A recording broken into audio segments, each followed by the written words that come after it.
Olá amigo, olá amiga, bem-vindo ao canal Professor Rodrigo Batista, em que todos os dias nós estudamos juntos a palavra do Senhor. E nesse trimestre temos visto aí a questão de Deus e sua justiça e o seu amor, que são duas coisas que sempre estão juntas. É muito importante todos os dias nós passarmos esse tempo especial, reconhecendo, aprendendo sobre Deus, o seu caráter.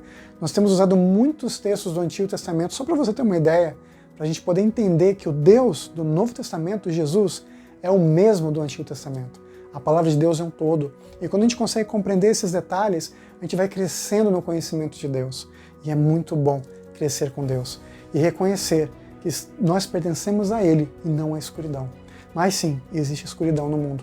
Existe uma guerra entre Cristo e o inimigo de Deus. Um grande conflito entre as forças do bem e as forças do mal. Hoje o nosso tema de estudo é o caso de Jó. É um tema de estudo mesmo. Caso de Jó. Para então o nosso verso para memorizar da semana. Aquele que pratica o pecado procede do diabo, porque o diabo vive pecando desde o princípio. Para isso se manifestou o Filho de Deus, para destruir as obras do diabo. 1 João capítulo 3, verso 8. E sobre Jó e o grande conflito nós temos várias verdades que nós vamos estudar hoje, e falar hoje, rever hoje, sobre o conflito prático. Como é que acontece esse conflito nas nossas vidas. E Jó é o maior exemplo que temos na Bíblia desse grande conflito de forma descarada mesmo, entre o inimigo de Deus e o próprio Senhor. Vamos ler então os princípios revelados desse grande conflito em Jó capítulo 1. É um livro do Antigo Testamento. Esse livro de Jó, ele foi escrito por Moisés, ele veio um pouquinho antes dos Salmos, na palavra de Deus, depois de Esther e antes de Salmos. Então Jó capítulo 1, versos 1 a 12. Fala assim a palavra do Senhor. Havia um homem na terra de Uz, cujo nome era Jó, homem íntegro e reto, temente a Deus e que se desviava do mal. Nasceram-lhe 7 filhos e 3 filhas. Possuía 7.000 ovelhas, 3.000 camelos, 500 juntas de bois e 500 jumentas. Era também muito numeroso o pessoal ao seu serviço, de maneira que este homem era o maior de todos os do Oriente.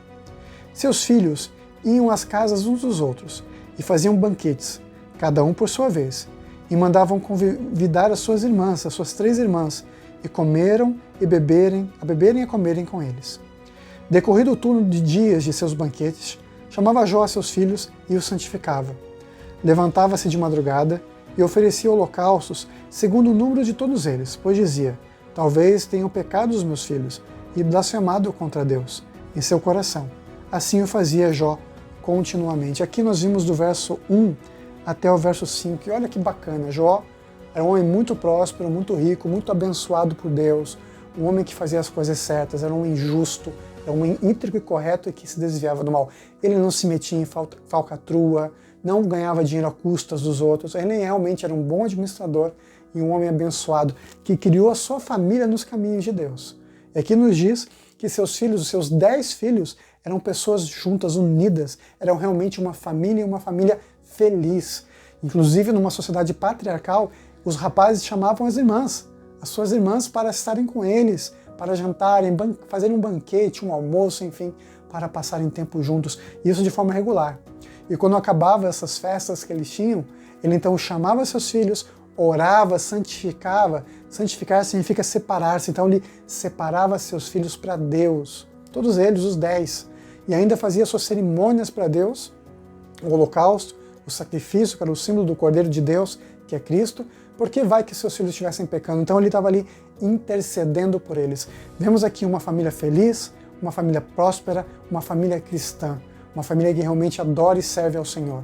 No meio disso tudo, acontece o seguinte, a partir do verso 6.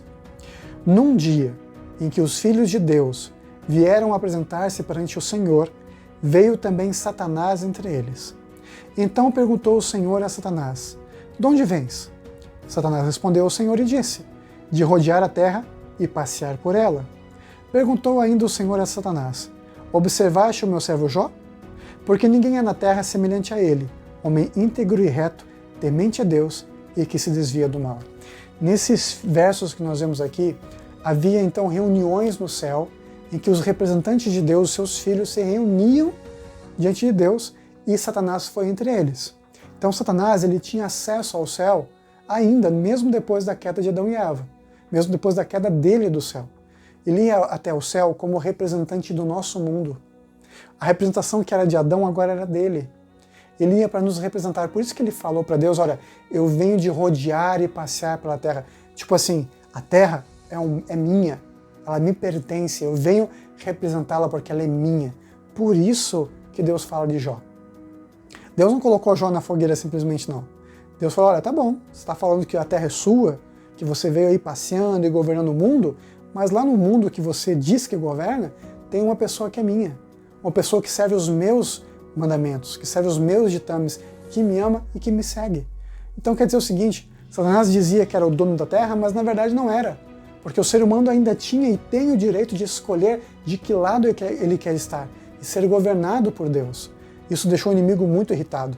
E olha só o que continua, o que nos diz os versos do livro de Jó. Perguntou ainda o Senhor a Satanás, observaste o meu servo Jó? Porque ninguém na terra é semelhante a ele, homem íntegro e reto, temente a Deus e que se desvia do mal. Então respondeu Satanás ao Senhor, porventura Jó debalde teme a Deus? Aí Satanás pensou, tá bom, mas você acha que ele te serve de nada, por acaso? Acaso não o cercaste com sebe, a ele e a sua casa e a tudo quanto tem? A obra de suas mãos não abençoaste e os seus bens se multiplicaram na terra. Estende, porém, a mão e toca-lhe em tudo quanto tem, e verás, se não blasfema contra ti na tua face. Disse o Senhor a Satanás, eis que tudo quanto ele tem está em teu poder, somente contra ele não estendes a mão. E Satanás saiu da presença do Senhor. O inimigo de Deus disse que Jó só estava adorando a Deus porque ele era próspero. Se ele não tivesse nada, se ele perdesse tudo, com certeza ele deixaria de adorar ao Senhor. Então Deus falou o seguinte, olha, eu conheço Jó e sei que ele me ama de verdade, então vai lá, mexe com ele, mas não pode tocar na vida dele. Aí nesse grande conflito nós vemos algumas verdades difíceis de serem entendidas por qualquer um de nós. Primeira, houve um concílio celestial, não apenas um diálogo entre Satanás e Deus, mas já que outros celestiais estavam envolvidos. Tá? Já entendemos que temos ali representantes de outros mundos. Segundo, existe alguma disputa, assinalada pelo fato de Deus perguntar se Satanás havia reparado em Jó. Por que reparar em Jó? Essa pergunta faz bastante sentido no contexto de uma disputa, que é o que eu já falei para você. 3. Enquanto o Senhor diz que Jó era íntegro e reto, Satanás afirma que Jó só adorava a Deus por quê? Porque era abençoado por Deus. Ponto 4 aqui na nossa lição. Satanás alegava ser injusto que Deus protegesse Jó com uma cerca. A palavra de Deus diz ali em Jó 1,10 que Deus o cercou com bênçãos. Tipo assim, eu não posso tocar nele, você está ali abençoando ele. Por isso que Deus fala para ele, olha, tudo que ele tem está nas tuas mãos, só não toca nele. Nele você não pode tocar. Jó era fiel. Deus jamais permitiria que ele passasse por tudo que ele passou na vida dele se ele não fosse fiel a Deus e pudesse suportar toda essa prova. Jó perdeu todos os filhos. Ele perdeu todos. Ele perdeu todos os seus bens. Perdeu tudo. Inclusive, no final, ele acaba perdendo a própria saúde. A única coisa que não foi tirada dele foi a sua esposa, que depois vai até ele e pede para que ele falasse mal de Deus e morresse de uma vez. Afinal de contas, que graça tem em adorar um Deus que não te protege? Nisso tudo, em todas as provações de Jó, em tudo o que ele passou, ele jamais deixou de adorar o Senhor. E não quis de forma nenhuma falar mal do Senhor. Ele não entendia o que estava acontecendo, mas ele não blasfemou contra Deus. E no final desse conflito cósmico que aconteceu ali na história de Jó, Deus abençoou Jó, Deus multiplicou tudo o que ele tinha, só não deu os filhos em dobro. Sabe por quê? Porque pessoas são insubstituíveis. Deus deu para ele de novo a mesma quantidade de filhos que ele tinha perdido e fez com que as filhas dele, de acordo com a Bíblia, fossem as moças mais lindas que haviam naquela região do Oriente.